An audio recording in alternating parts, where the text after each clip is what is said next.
panik, warga sekitar berusaha membantu petugas pemadam memadamkan api.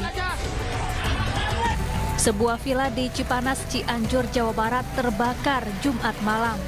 Kobaran api yang besar melalap 2 bangunan villa yang berdekatan. Petugas menduga pemicu kebakaran karena hubungan pendek arus listrik. Kobaran api baru dapat dipadamkan setelah petugas gabungan menerjunkan 3 unit armada ke lokasi. Untuk sementara dugaan penyebab kebakaran itu dari arus pendek listrik, yang dimana ketika terjadi kebakaran terdengar ada letupan-letupan di atas. Maksud ledakan banyak ledakan? Iya. Dari atap Pak ya? Iya, dari lantai 2, atap lantai 2. Artinya pertama kali api muncul itu dari lantai 2, Pak? Betul, betul. Itu jadi kronologisnya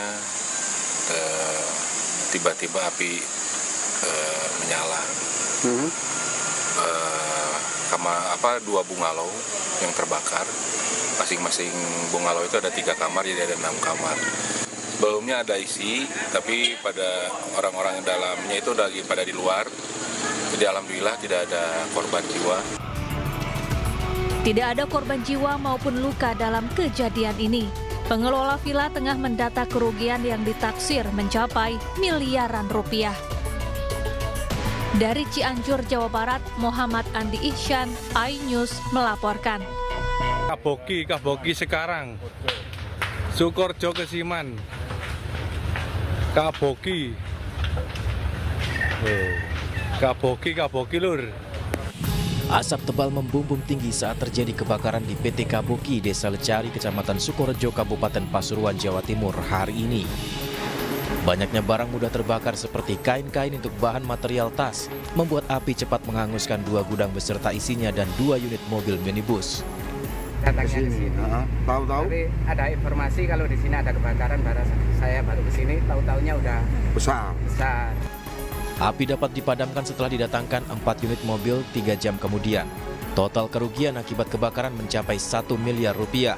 Hingga saat ini belum ada informasi penyebab kebakaran.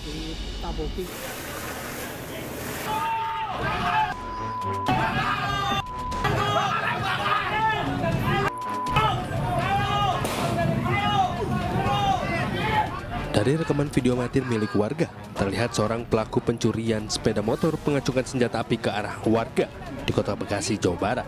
Motor dia cepat, emang sengaja cepat tadi. Bahkan pelaku yang sudah terdesak ini langsung mengumbarkan tembakan ke arah warga.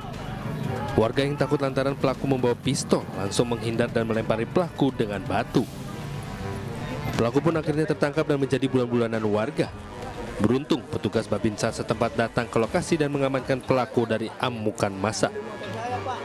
Itu saya niat mau nolong. Tuh ada yang teriak, "Bang, awas itu paling kotor banget," gitu. Yang ngeluarin senpi dah tuh. Saya jadi mundur. Ngeluarin tembakan di lokasi toko Bang. Pas abang kejar? Pas saya ngejar. Oke. Berapa kali tadi? 3 kali. Terus Bang? Saya kejar ke kenanya di perempatan Rawabacang situ. Tokonya di mana tuh Bang? Di Jati Bening. Pelaku saat ini sudah diamankan ke Mapolsek Pondok Gede dan menjalani pemeriksaan lebih lanjut. Selain itu, polisi juga mengamankan barang bukti 1 unit motor korban, senjata api rakitan, dan kunci letter T. Dari Bekasi, Jawa Barat, Rahmat Hidayat, iNews melaporkan.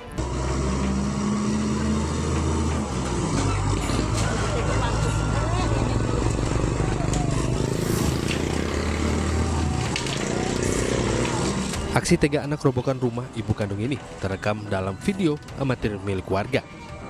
Peristiwa ini terjadi di Desa Karanganyar, Kabupaten Malang, Jawa Timur. Dalam video ini terlihat aksi perobohan rumah itu dilakukan dengan menggunakan sebuah alat berat.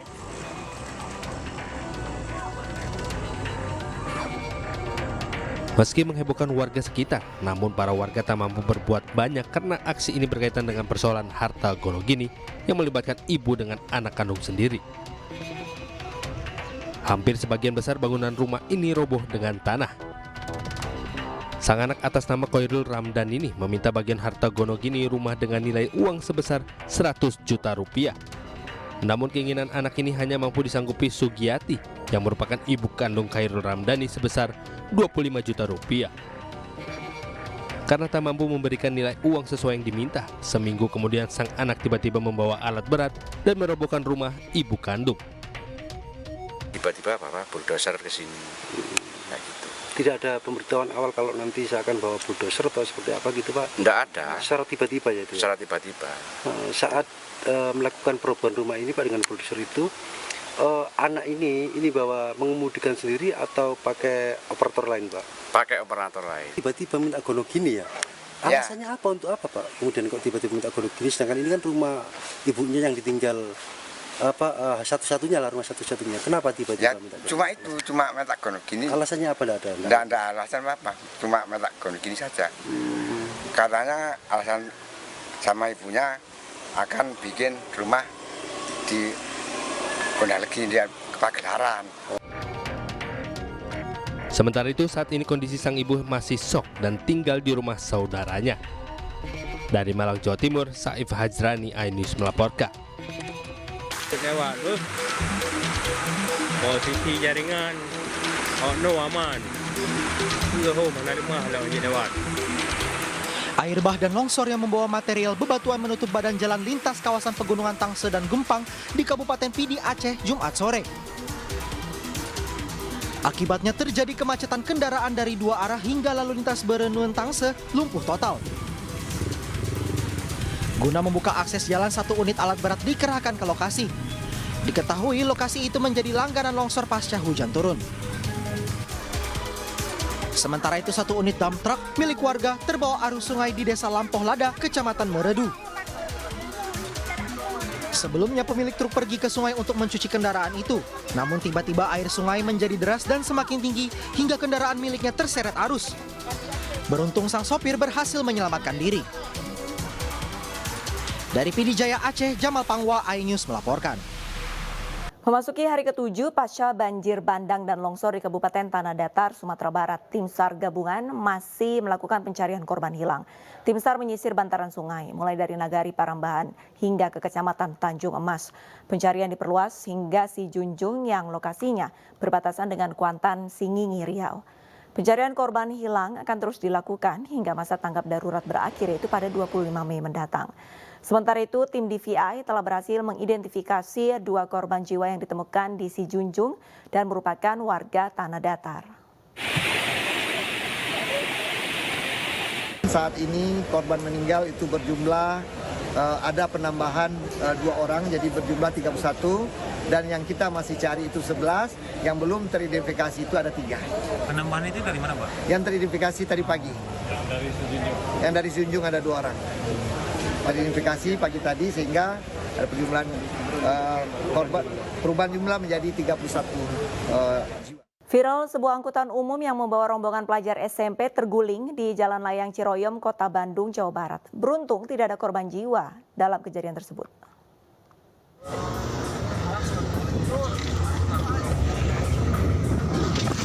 Inilah rekaman detik-detik saat angkutan umum terguling di Jalan Layang Ciroyom, Kota Bandung. Salah seorang pelajar merekam kendaraan angkot tersebut melajukan kendaraan dengan kecepatan tinggi di tikungan jalan layang. Tak berselang lama, angkot tersebut terguling hingga menyebabkan seluruh rombongan pelajar tersebut panik. Beruntung dalam insiden ini tidak ada korban jiwa maupun korban luka berat. Menurut salah seorang warga, jalan tersebut memang seringkali terjadi kecelakaan. Hal tersebut diakibatkan tikungan yang terlalu tajam serta masih minimnya rambu lalu lintas di sekitar jalan layang. Ya, karena kan jalurnya itu kurang ini ya, jadi kemana aja gitu, kayak yang pengen aja itu gitu kalau jalan tuh. Kayak gitu. Ini emang jalurnya sering terjadi kecelakaan di sini? Iya, di sini sering. Biarpun ada yang mengatur juga sering terjadi kecelakaan. Ini disebabkan kenapa Kang biasanya? Ya disebabkannya itu seenaknya aja gitu bawa kendaraannya gitu. Diketahui sebelumnya Jalan Layang Ciroyom ini belum diresmikan oleh pemerintah Kota Bandung. Meski demikian, jalan layang tersebut sudah dipergunakan oleh warga. Dari Bandung, Jawa Barat, Ervan David, iNews melaporkan. Penyelundupan pekerja migran Indonesia ke Malaysia kembali berhasil digagalkan TNI Angkatan Laut. Keberangkatan PMI ilegal ini digagalkan saat melalui perairan Kabupaten Batubara, Sumatera Utara.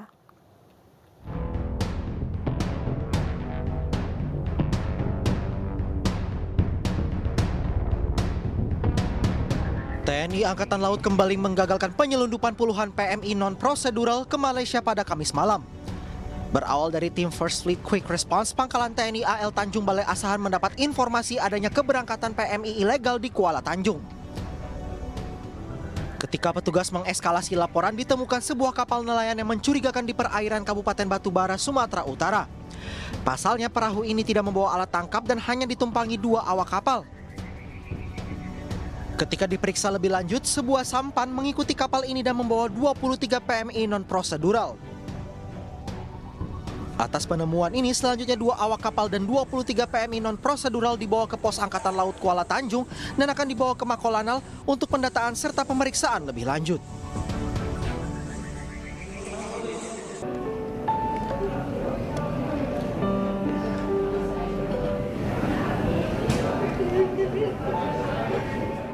Tangis Ibu Vina pecah saat menceritakan peristiwa naas yang merenggut nyawa anaknya.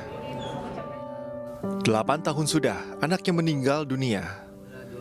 Sejoli Vina dan Eki tewas dibunuh oleh 11 orang anggota geng motor di Jalan Raya Talun, Kabupaten Cirebon, Jawa Barat pada 2016 lalu.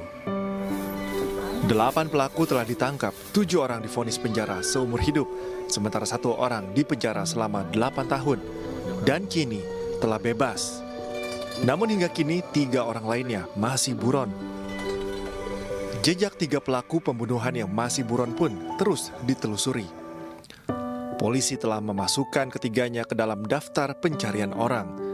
Tidak hanya polisi, netizen juga ikut melacak keberadaan ketiganya.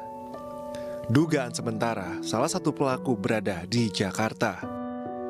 Kami sudah baru saja tadi komunikasi dengan Kabid Humas Polda Jawa Barat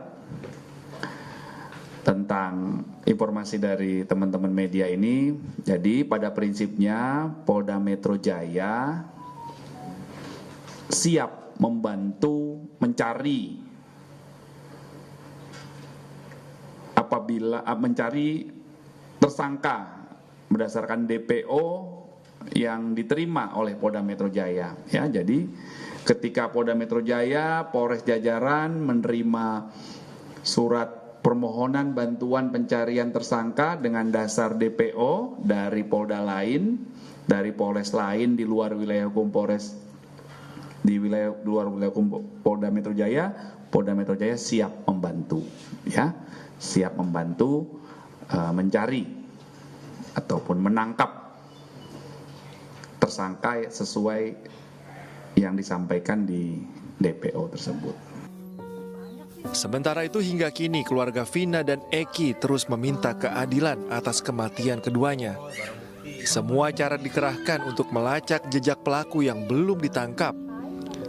Salah satunya dengan mengangkat kasus pembunuhan anaknya ke layar lebar. Tak hanya keluarga, publik juga menunggu keadilan untuk Vina. Almarhumah saat ini telah dimakamkan di TPU Desa Pasindangan, Kecamatan Gunung Jati, Kabupaten Cirebon. Tim Liputan iNews melaporkan.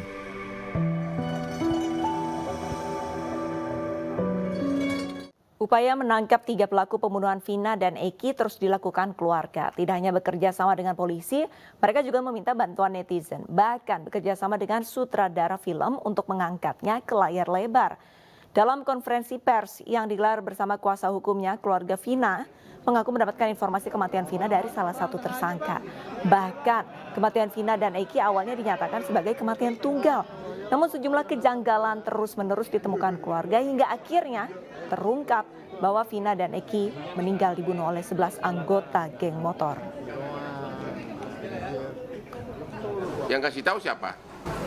Ternyata yang ngasih tahu itu pelaku datang ke rumah. Awalnya kan nggak tahu itu pelaku ya. Datang ke rumah. Pelaku yang juga udah divonis. Iya.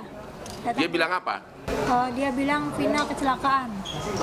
Oke. Iya, terus bapak sama kakek itu datang ke rumah sakit. Di situ masih ada nafas sih sebentar, terus nggak lama dia meninggal. Nama pelaku yang datang ke rumah itu siapa? Saya kurang tahu ya, soalnya yang ngadepin waktu itu. Ada, bapak tahu? Nggak ingat ya? Nggak ingat. Kok dia bisa tahu rumahnya Vina dari mana? Mungkin dia tahu dari yang lain, mungkin nggak. Oh, jadi nggak kenal kalian identitasnya? Iya, nggak kenal. Oke. Kemudian kalian ke rumah sakit dan meninggal? Iya, meninggal. Kemudian sementara benar awalnya kata polisi kecelakaan tunggal? Iya, waktu datang ke rumah sakit itu kan di situ ada polisi tuh bilang katanya kecelakaan tunggal. Gitu. Oke, kemudian terus? Keluarga percaya karena yang bilang kan polisi ya, jadi langsung dibawa aja. Memang waktu tiba di rumah sakit masih bernapas almarhum? Iya, masih. Tapi nggak sempat ngomong, nggak sempat ngomong? Nggak sempat ngomong karena dia udah keluar darah banyak. Kalau yang cowok? Kalau yang cowok udah meninggal di tempat. Meninggal di tempat? Itu. Oke. Mulai akhirnya kasus ini terbongkar dari mana? Dari kecurigaan kami di 3 hari almarhum. Sesudah 3 hari almarhum apa yang terjadi? Saya ngambil HP almarhum korban itu masih utuh semua. HP dan motor itu masih utuh, nggak ada yang retak. Pada kesempatan ini saya mengharapkan kepada seluruh warga negara Indonesia, saya adalah orang tua kandung dari almarhum Muhammad Rizky Rudiana atau Eki. Saya mohon kepada seluruh warga negara Indonesia agar jangan membuat kami lebih sakit. Eki adalah anak kandung kami yang mana menjadi korban daripada kelompok-kelompok yang kejam. Saya tidak diam. Saya terus berupaya dan bekerja sama dengan reskrim. Terbukti beberapa begitu kami amankan. Kuasa hukum terpidana kasus pembunuhan dan pemerkosaan terhadap Vina dan Eki angkat bicara. Mereka menegaskan ke-8 terpidana merupakan korban salah tangkap dan meyakini adanya dugaan rekayasa dalam kasus ini. Pernyataan ini diungkap oleh sejumlah kuasa hukum terpidana kasus pembunuhan Vina ketika menggelar konferensi pers di Kecamatan Kesambi, Cirebon. Menurutnya ada sejumlah kejanggalan yang terjadi sejak awal penanganan kasus hingga fakta persidangan. Kejanggalan ini muncul mulai dari kronologis kejadian yang berbeda hingga hasil otopsi yang tidak sesuai dengan bunyi tuntutan. Kuasa hukum terpidana mendesak kepolisian agar segera mengungkap kasus dengan seadil-adilnya. Dari awal sidang ini sudah tertutup, baik di sidang anak maupun sidang dewasa. 2017 yang lalu saya pernah menyatakan kalau ini para terdakwa yang ada di dalam sini bukan pelaku pembunuhan. Saya ingat betul, berulang kali saya katakan itu. Saya ingat betul ketika vonis seumur hidup disampaikan, saya kecewa karena apa? Faktanya dalam tuntutan korban meninggal karena tusukan di dada, dan perut, tetapi dari hasil visum maupun otopsi tidak ada luka akibat. Polda Jawa Barat merilis 3 DPO kasus pembunuhan Vina dan Eki, di mana ketiga DPO tersebut ditulis bertempat tinggal di Desa Banjar Wangunan, Kabupaten Cirebon, Jawa Barat. Terkait hal ini, pemerintah Desa Banjar Wangunan telah melakukan pemeriksaan nama-nama yang ada di dalam DPO polisi. Dari pemeriksaan ditemukan nama Andi sebanyak 15 orang, Dani 9 orang, sementara Peggy tidak ada. Namun hingga Sabtu siang dari nama-nama yang sudah diperiksa tidak ditemukan kesesuaian ciri-ciri seperti yang tertera dalam DPO polisi. Sementara itu pemerintah Desa Banjar Wangunan menyayangkan dengan DPO yang dikeluarkan Polda Jabar karena tidak dilengkapi foto dan alamat spesifiknya. Dari kepolisian bergerak dan mengecek cross-check langsung atas nama yang sesuai dengan DPO itu. Salah satu yang pertama itu Peggy itu nggak ada cross-checknya di sini. Dan Andi, ada nama Andi itu hampir 15 orang dan sudah di cross-check tidak ada terbukti bahwa yang sesuai dari DPO itu, tidak ada terbukti. Dan yang terakhir Dani di kami ada data 9 orang, tidak atas hasil cross check langsung ke lapangan dan hasilnya 0 juga, nggak ada. Artinya pemeriksaan kemarin dipastikan tidak ada ya Pak ya? Tidak ada. Warga-warga yang tercantum. Betul, tidak ada. Itu satu persatu Pak di-cross-check Pak? Iya. Cross-check iya. Ke rumahnya semua? Iya, ke rumah. Warga Banjarwangunan dengan ada DPO itu, tiga-tiganya itu warga Banjarwangunan aja ya sangat tercoreng juga. Tercoreng gitu. Jadi makanya ya itu kan masih diduga kan malah nggak ada, mudah-mudahan nggak ada di Banjarwangunan itu yang. Pemberangkatan jemaah calon haji asal Lombok Tengah Kloter 05 sempat mengalami hambatan. Hal ini terjadi karena seorang calon jemaah tiba-tiba meminta untuk pulang dan ingin bertemu dengan keluarganya. Ya duduk aja Ibu.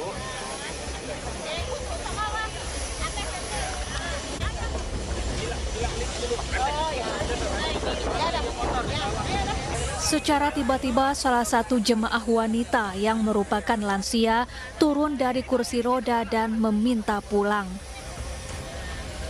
Sontak petugas pun membujuk jemaah ini agar tidak khawatir dan kembali ke kursi sehingga bisa masuk ke dalam pesawat.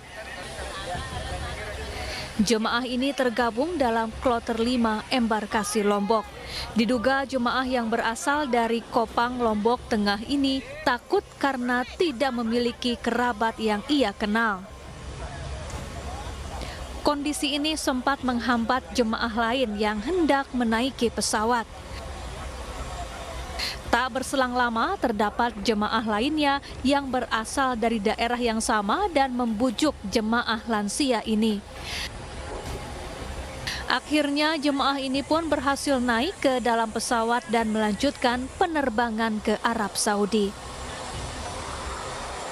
Terkadang karena ini mereka baru keluar dari rumahnya yang terjauh, pergi yang terjauh dan pertama keluar negeri. Hingga macam-macam lah gangguan, ada yang sayang sama anaknya, ada yang sayang sama peliharaannya, kadang sapinya, kadang ayamnya, macam-macam lah persoalan. Tapi tetap berangkat ya sekarang? Berangkat. Yang tidak berangkat itu 2 orang itu saja dikarenakan karena sakit. Jumlah jemaah calon haji yang berangkat pada Kloter 5 sebanyak 386 orang. 2 jemaah diantaranya gagal berangkat karena sakit sehingga dirujuk ke Rumah Sakit Provinsi NTB. Jumlah lansia di kloter ini sebanyak 160 orang, 5 diantaranya menggunakan kursi roda. Dari Lombok Tengah, Nusa Tenggara Barat, Emma Widiawati, iNews melaporkan. Memasuki hari ke-7, sebagian jemaah haji Indonesia sudah mulai dijadwalkan memasuki Rodo di Masjid Nabawi. Dan untuk mengetahui kondisi terkini bagaimana ibadah haji di sana, sudah ada rekan kami, Suhud Nur Fadli. Assalamualaikum warahmatullahi wabarakatuh. Selamat malam waktu Indonesia, Suhud. Assalamualaikum warahmatullahi wabarakatuh. Selamat sore waktu Madinah Arab Saudi, Arlista.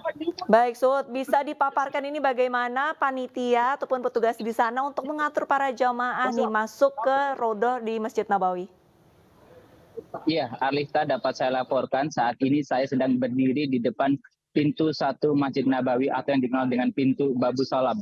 Babu Salam ini merupakan pintu yang menjadi akses utama jamaah haji untuk berkunjung ke Raudhah atau Taman Surga yang ada di Masjid Nabawi sekaligus ke makam baginda Nabiullah Rasulullah SAW.